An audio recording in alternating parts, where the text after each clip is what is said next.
Welcome to 90s Gay, where we take a deep dive into queer art and culture from the golden era of the 90s.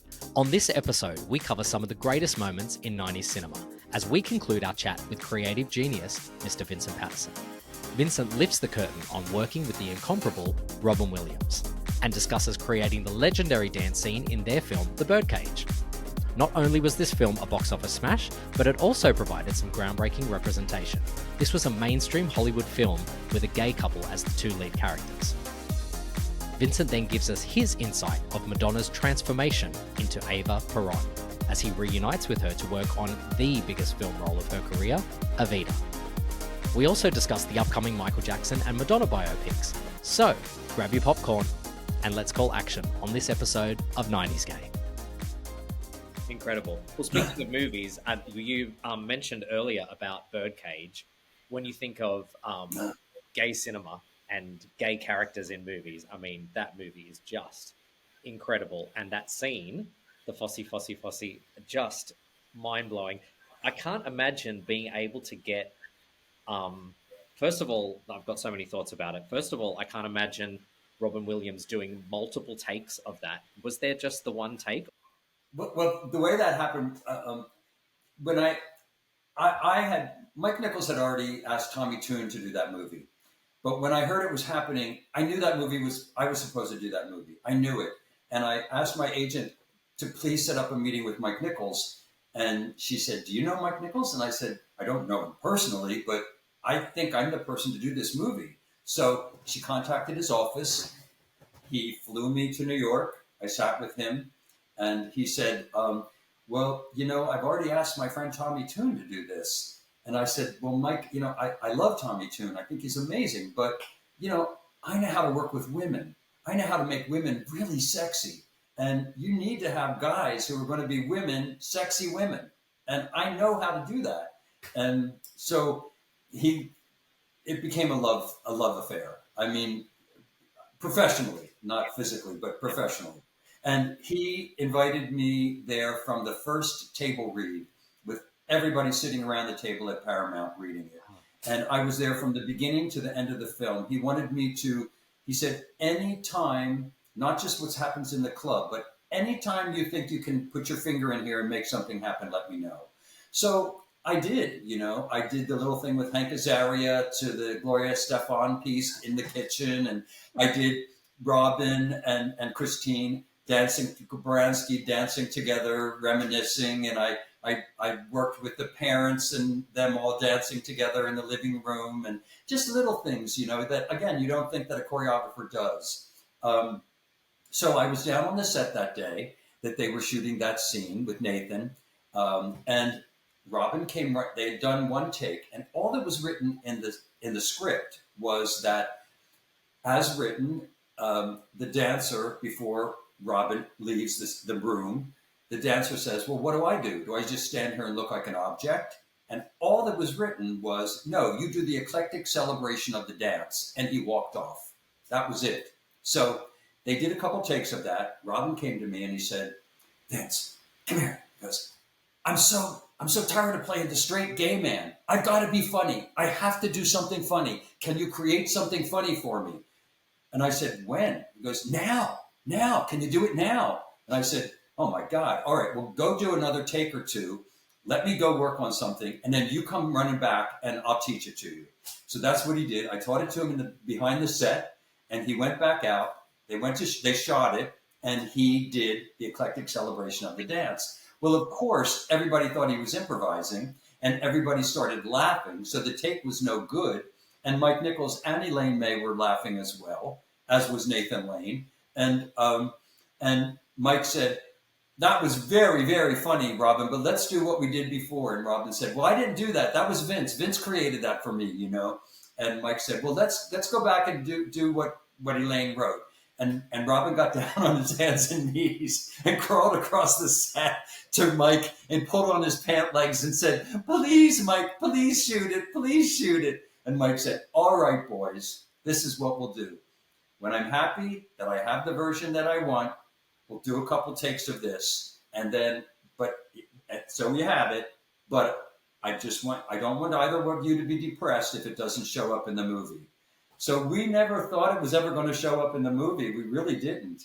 And then Elaine, of course, later wrote those words in there that I had created for him, and then it became part of the script. And as we all know, part of the film and one of the most exciting and fun highlights of the whole film. So Absolutely. very fun. Tell me about working with Robin Williams. I can't even imagine being able to, he just seems like this crazy ball of energy, to be able to streamline and teach him something. I can't imagine being able to. Well, I had worked with him several times before. There was a television show called Comic Relief, and Robin and Billy Crystal and Whoopi Goldberg, it was a big charity event, and it happened annually, I think for maybe about, I don't know, 3 or 4 years. And for 3 of those years, I guess, I choreographed the opening number for the 3 of them. So I had worked with Robin already a little bit.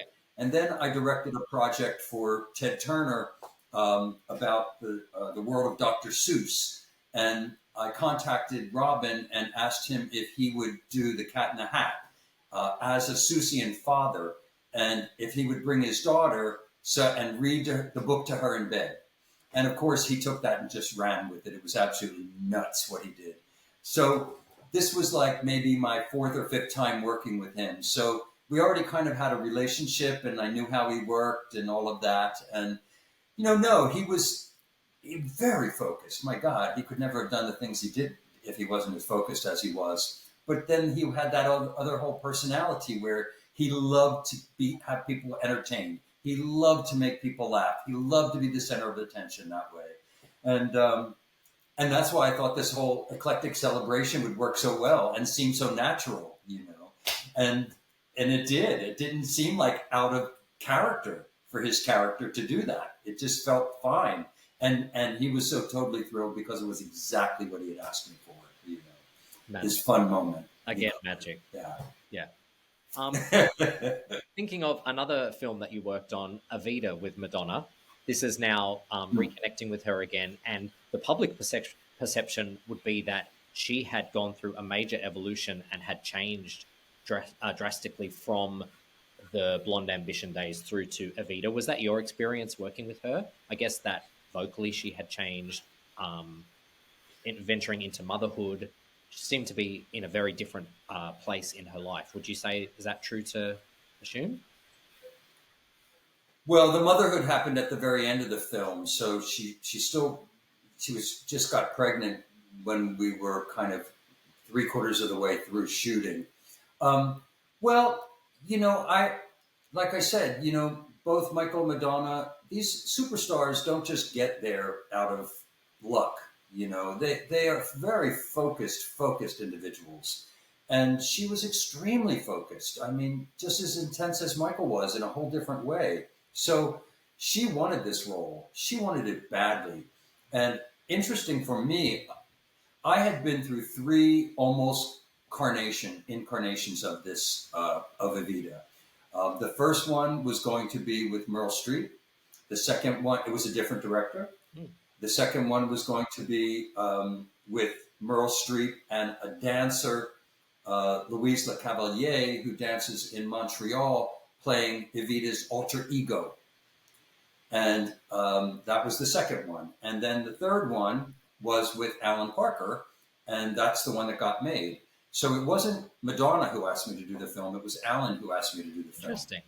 But, right away, I got in touch with Madonna, and we started talking about it and what should she do. And I found her some tango teachers that she did really intense training with when she was in New York. They were from Argentina, but they happened to be in New York. And she worked with them for weeks and did that. And I know she worked very hard on the vocals. But this was one of her dreams. She wanted to do this. And, I thought she was pretty flawless, to be honest with you. I really couldn't imagine anybody else doing it. I'm sure Meryl Streep would have done an amazing job, but the reality is this was, in a way, a long-form music video. And Madonna had already done so many that she was so natural at it. She didn't have to think about the singing and being filmed and dancing and all of that. She had done it already. So there was nobody that I could see that was better apt for that role than Madonna. And I'm so proud of her, what she did. And I really thought that she should have received the Academy Award, but at least she got the Golden Globe. And that was a real feather in her cap. But she wanted to be taken seriously, you know. And Evita helped that a little bit, you know. And she was brilliant. She was really, really brilliant. And it just shows what a great artist can do, that they can be a chameleon. They can be this, and then they can turn it around and be this. And she was the consummate Evita for me. Yeah. I thought she was terrific. Absolutely terrific. She was incredible in that film. The fact that you could watch the film and take Madonna out of the equation and you were swept into the whole world and the character and everything. I mean, I guess that's part of the fear of casting Madonna in a movie, is that the audience it's very hard for them not to see Madonna. But in Evita, you buy her as the character.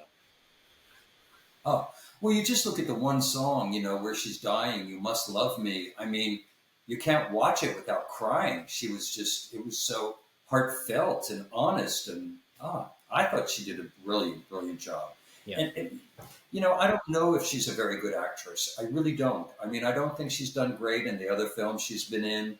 I think she's a pretty good director with what she's done, the film that she did. But as an actress, I haven't been that impressed. But on the other hand, I think that it could be because the directors might be intimidated by Madonna. And, you know, she's a very strong woman. She's very strong. She has very strong opinions. And, you know, it's very easy to be intimidated by her. And I kind of have a feeling maybe that's what happened on the other films. But with this, her acting was while she was singing. And she was used to doing that. It was what she had been training for, so to speak, for 15 years, you know, prior to. So it was just so natural that you never thought about it. And if anybody on the project was skeptical, the first piece that we did with her singing and moving in one of the tango bars changed everybody's opinion. Immediately, everybody started saying, "I smell an Academy Award. Wow. I smell an Academy Award." That's what everybody on the set was saying, even after the very first shoot, you know. Wow. So, no, it was the role she was destined to play. Yeah, I really believe that. Yeah, incredible. Another show that you worked on was the Cirque du Soleil Elvis show. Have you seen the Elvis movie, the Baz Luhrmann movie? Did you have thoughts on the Elvis life story being translated into a film? Well, I didn't have a great experience on working with Cirque du Soleil. They are, I guess I'm accustomed to having a lot of freedom. And what happens with Cirque du Soleil is they give you all the freedom that you want. And then just when the show is about to go up, the big guy comes in and changes everything. And you have no rights. And luckily, I was one of the few directors who created their shows who was not fired. I did see it through to the end, but I wasn't happy with the show itself because they made so many changes, contradicted everything they told me they wanted to make a show that had nothing to do with what I had created. But I thought that Baz's take on Elvis was fantastic. I loved the movie. I thought it was really well done. I enjoyed it. It was part fantasy, part reality. But hey, you know, when you're dealing with stars of that caliber, it is part fantasy and part reality. Their lives are part fantasy and part reality. So, you know, to me, you kind of have a certain license to be as out there as you want to be. Absolutely, yeah. Yeah. Well, there's the Madonna biopic, which is apparently on hold at the moment. And then there's a Michael Jackson one, which I've heard is in development. But I'd like to pitch a little idea to you, because the way to I think link those two stories together and have an incredible film is your life story. I think that Vincent's life story, you can't write that story. Like that would be. It's funny, you know. My friend who helped me co-write the book. Actually, I wrote my book because I was directing a play and for this playwright. And there was a documentary that had been done about me by a Swedish filmmaker, and it showed at Los Angeles County Museum of Art. And my friend, the writer, went down to see it with a bunch of people. And afterwards, she came up to me and said, "You know, you really need to write a book." I said, "Yeah, I don't write. I don't really write." She goes, "Wait, first of all, you're a choreographer. Choreographers write." And I said, "Well, that's true, because if your audience doesn't know, I will tell you, you know, you get a script and the script says, and then they danced. And it's up to you to conceive everything that happens, not only the movement and the steps, but the idea, the place. Often you work with the wardrobe people, everybody, you know." So I thought, well, I don't know. She said, "Have you ever written anything?" And I said, "Well, when I've traveled around the world working, I wrote journals to friends because it was before computers. And so I would write these diaries, and I would come home and I would print them up, and they'd be 150 pages of my experience. And I'd give them to like about 8 or 10 people that were closest to me. So I gave her a couple of these to read, and she said, "You can write." So we started to write the book. And then it's a fascinating situation. A few people have now come to us and said, "You know, you should really do a one-man show based on this book," or, "You know, there should be a movie about your life based on this book because it ties all of these celebrities together." You know, but so far nothing's happened, Joel. But I'm not against it. But who knows? I don't think it's. Did you have any nerves or hesitation with writing the book? With maybe I don't know, telling tales out of school, or annoying people that maybe you have put a story out there that maybe, I don't know, some artists might like to keep that mystique there. And I mean, the audience loves that. We want to know, you know, the history and the backstory of these iconic works. Well, did you have any nerves? Well, the intention of my book was not to make it a tabloid piece. No. You know, I didn't write to, you know, create an expose on anybody. What I did write it about was my process and my interaction with all of these different celebrities, whether they be directors or producers or singers or actors or whomever, you know.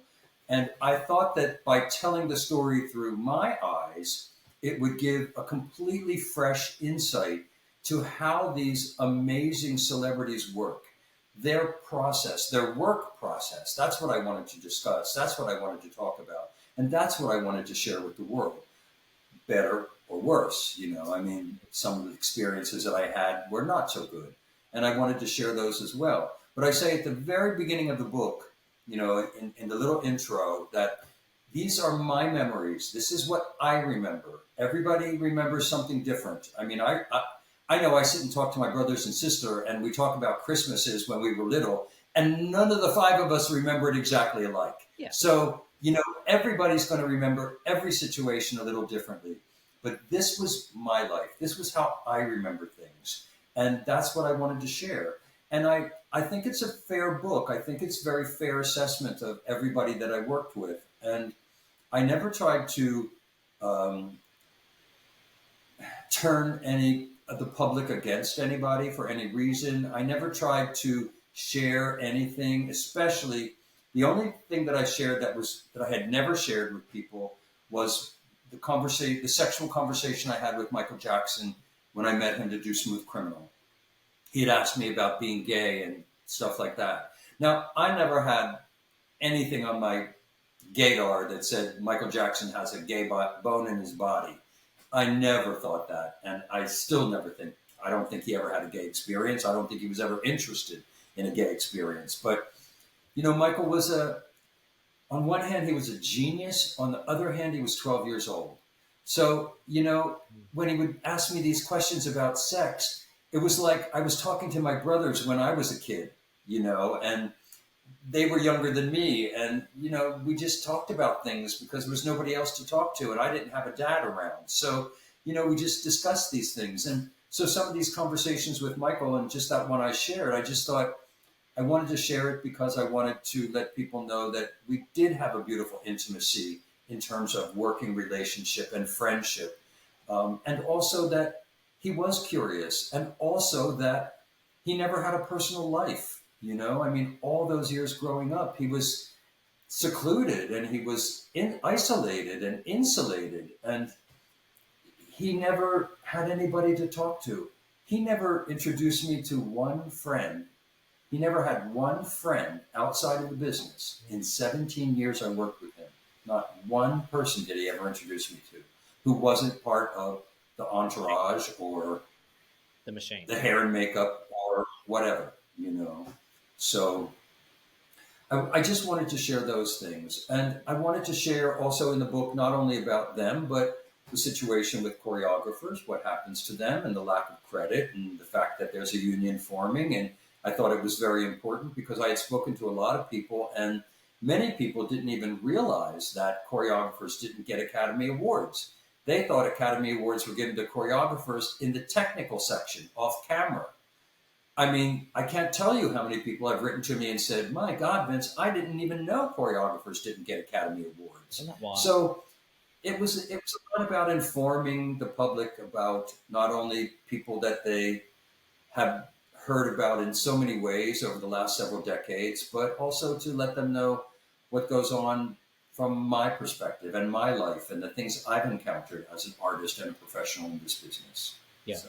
It's the most incredible story. I mean, it goes without saying that you've had multiple lives in terms of how much you've achieved and accomplished and the places you've gone and the impact that you've had. It's actually hard to believe that it's one person's story. The book has gotten rave reviews, and I can't stress enough how much people have to go out and pick up a copy of Icons and Instincts. It's just incredible to think that all of this work came from one guy, and this life story is just, spectacular. Oh, thank you so much, Joel. Share one more thing with you. It's funny. When Lars von Trier was doing his film, Dancer in the Dark, he had called my agent, because she's the biggest dance choreography agent in Los Angeles. Her name is Julie McDonald. And he said, apparently, I'm looking for the person that did this, this, and this. And they were all me.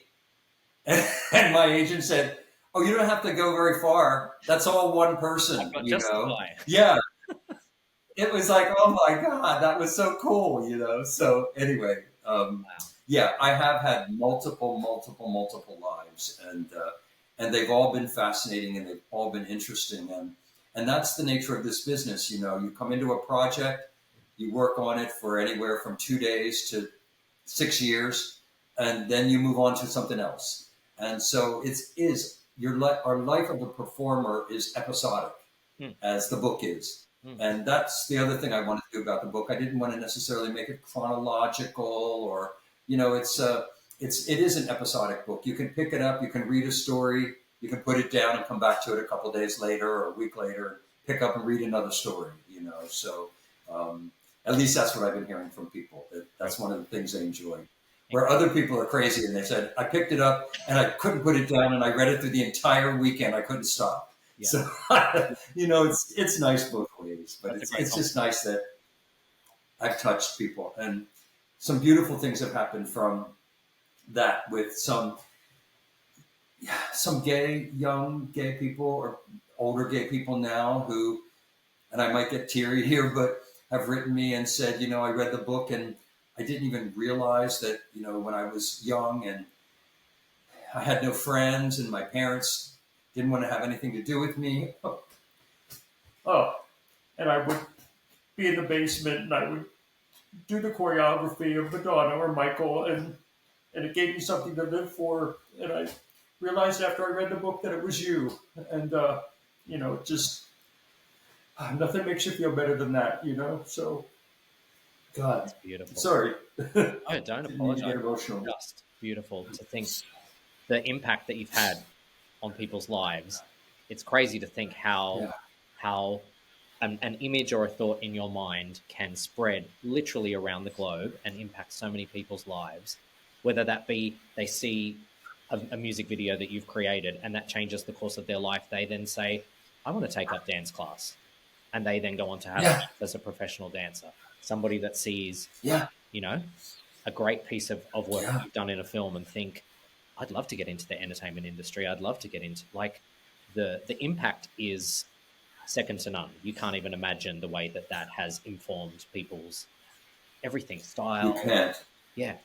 Yeah, you really can't. It blows me away, and I'm not even famous. I mean, and when you think about what people that are famous, how they influence people Mm, that they don't even know about, that they're mm, totally unaware. mm. And I think, my gosh, if it happens with me, boy, what? Yeah. How does it happen with them? Yeah. Incredible. With all of the success and all of the incredible acclaim that you've had, you seemingly have remained very level headed, down to earth. You're a humble guy. You're very kind. What do you think's been able to enable you to not lose yourself in the process in this whirlwind of a life? Love, love, friendship, and my husband. Um, we've been together now for 15 years, married for 10 years. And yeah, I think it's love. And I think it's, and friendship, and I think when you have good friends who you trust and who are as honest as you are and who are not afraid to tell you if you're veering off course a little bit and pull you back, that's what I think good friends are there for, their family. And I really think that's it. I'm grateful that I have this life that I've had, and I am. I'm just appreciative of all the people that gave me those opportunities, and I'm appreciative that I was able to be inspired and to create that work, and it is good work and sometimes great work, and I never think of it as mine necessarily. I mean, yes, I do, but also think that as an artist, as a choreographer, especially even more than a director, that somehow the images come through. I call it in my book sticking my finger into the electric socket of creativity, and and I think that it just comes through you, and we are kind of these vessels for that. And so the consequence of that is I've always felt that it's bigger than me, that it's not just me, it's bigger than me. And I think that part of that has kind of kept me a little humble. And Yeah, and I think it's just my personality. Sometimes I wish I had a little bit more of that Madonna in me, you know, so I could have done some things that I wanted to do that didn't happen. But anyway, I'm grateful for the life I've had and grateful for the life I'm living. Yeah. Incredible. Incredible. Well, I'm so serious about the film. I totally see the book as just the most incredible film that tells a story um, of your life, but also brings the acclaim and the credit to choreographers, like we've been speaking about, Mm. being able to show the person behind the scenes who has such a big hand in bringing this to life, but also shows specifically with Michael and Madonna these two icons at the peak of their power, at a massive turning point in Yeah. pop culture. I mean, that's Yeah. the film that people want to see. So Yeah. if you can It channel would be interesting. It would be if you can channel fun. that ball busting Madonna energy, it's not too late to be able to slam some fists on tables and say we are making this movie, because that's the film that people want. Just incredible. Well, I'm wondering if I'm going to be included in Madonna's biopic, and I'm wondering if I am included in it, I Who's wonder who she's going to pick to play me. Of course, I want Brad Pitt to play me, but what can I say? Amazing. Oh, spectacular. Well, Vincent, I've kept you for so long. I've kept you for twice the amount of time that I had asked for. So thank you Oh so, my God, I had no so idea. much for being so gracious and so kind to do this with me today. Thanks, Joel. Thank you for Absolutely. being interested, and thank you for this conversation. And your questions were great and inspiring. I can't tell you how many people, will. I'll start an interview and they ask a question. Well, what's it like working with Michael Jackson? It's like, oh, come on, please. I wrote a book about that. Be a little bit more specific. And it's been a joy. It's really been a joy, and I appreciate it. So Thank thank you. you. That's so kind of you to say. It's an honor to chat with you. Been very. I think the first My time honor. I became aware of there was a TV special about dance years and years ago now, and you were interviewed in it. and it had clips of Paula Abdul and Michael Jackson and Madonna, and it blew my Oh mind. yeah, it was called Everybody Dance Now. Yes. It was called Everybody Dance Now. Yeah. Yeah. Wow, that was a long time ago. Yeah. So since then, I've been like very aware of your. I mean, obviously, I knew the work prior to that, but I just think that you're just spectacular. So it's been an absolute privilege and honor to get to chat. Thanks for watching this episode of 90s Gay. Make sure to go back and check out episode 1, where Vincent discusses creating for Michael Jackson. I brought it up to Michael and I said, I have this crazy idea, man, that I want you to, do this, you and the guys that you're with, to do this lean, and then you come back up. And he goes, well, how do we do it? And episode 2, where he talks about his many years as Madonna's creative partner. We were doing the Like a Prayer section, and I said, okay, now I want you guys to lift her. And she said, I don't want to be lifted like some girl.